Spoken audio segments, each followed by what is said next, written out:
What's up, what's poppin'? It is Taylor from the Taylor J Show, and I am back with another video. This one is a bit different because this is something of importance to me, and it should be to all women. So this is a female woman-to-woman video. If you are a male and you don't like hearing about things in a ladies' locker room, you might as well exit the video. If not, you ain't tripping. You got sisters. You done went to the store and bought tampons and pads and all that for your sisters. You are more than welcome to stay. All right, so here's the thing. I was watching a little snippet on YouTube about Shay. Shay is my girl. I love her. I love her little personality. She's off the chain, but she had spoke to my spirit when she had opened up about her having fibroids. And if you guys don't know, I have the same thing. I have fibroids as well. And I've cried about it. I've been sad about it. I've been depressed about it. But I've still been handling my business to figure out what I could do.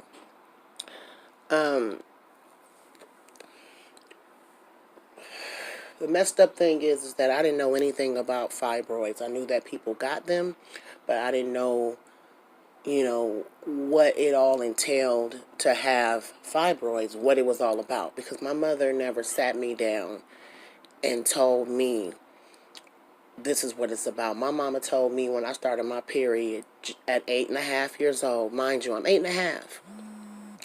And I already knew about that, but this is what she told me when I came home from the weekend with my father.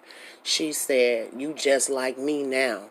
You bet not open up your legs. If you gap your legs and you get pregnant, I'm not taking care of that little mother lover. You on your own." So imagine being 8.5 years old, hearing that. And I wanted, as I got grown and started having daughters of my own, I always wanted to be the type of mother where if my daughters started their cycles or whatever, I wanted to talk to them about the full spectrum, everything, so that they can have understanding and not be so harsh, because that is a touchy subject. And I love my mom to death, bless her soul, but that kind of pushed me away from truly just telling her things about me that's going on with my body, because she made me feel uncomfortable, and I never want to do that to my daughters. So anyway, I didn't know anything about fibroids because my mom didn't tell me. She told me that she had a tumor that she had to get rid of. It's not cancerous. That's how she described hers.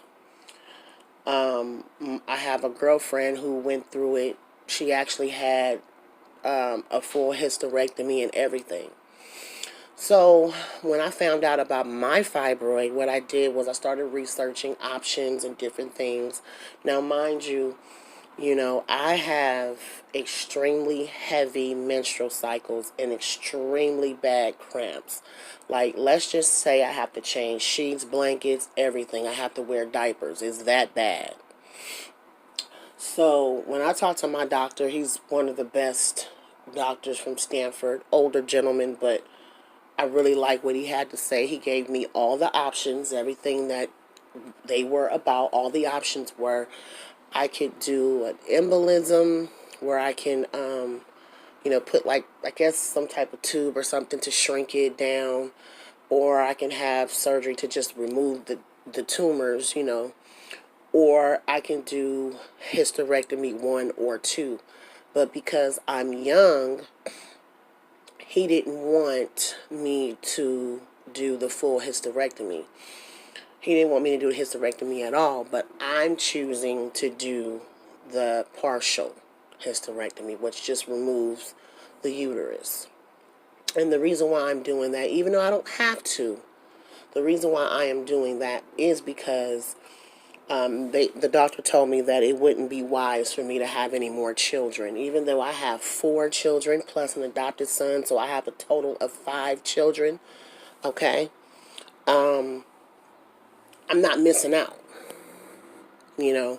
My dumb ass was just sitting up here thinking, oh, I'm not going to be a woman anymore. I'm just going to have a hole down there. And the doctor told me, girl, please, you're going to be more woman than you were when you started, because you're going to be able to do the things that you weren't able to do, going through cramps and heavy cycles and having to stay home, being depressed, having PMS to the third power. You guys don't understand.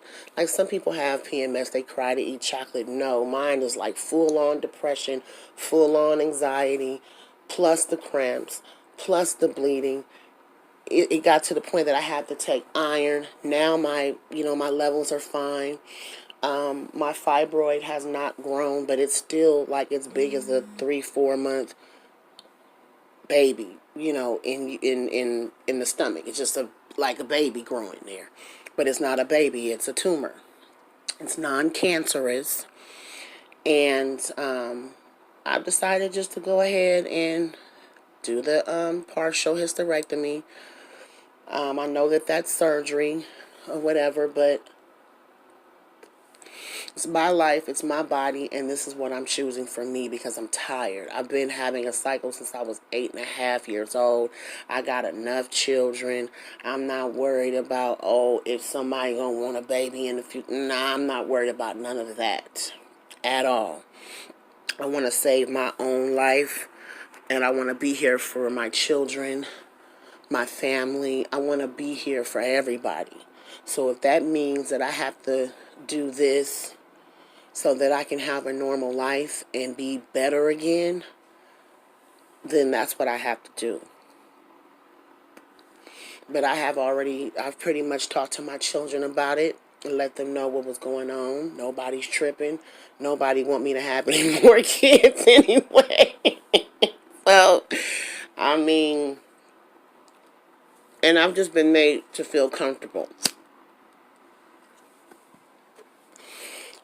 about it. So I'm feeling really good. I've already cried. I've already said goodbye to my uterus. I've already mourned about it. I've already went through stupid things that I've said to myself, like, oh, you're not going to be a woman anymore. You're going to be empty and blah, blah, blah, blah, blah. But the thing is that I'm still going to have my fallopian, I'm still going to have my fallopian tube. I'm going to still have everything else. I'm just not going to have the uterus, which holds the baby.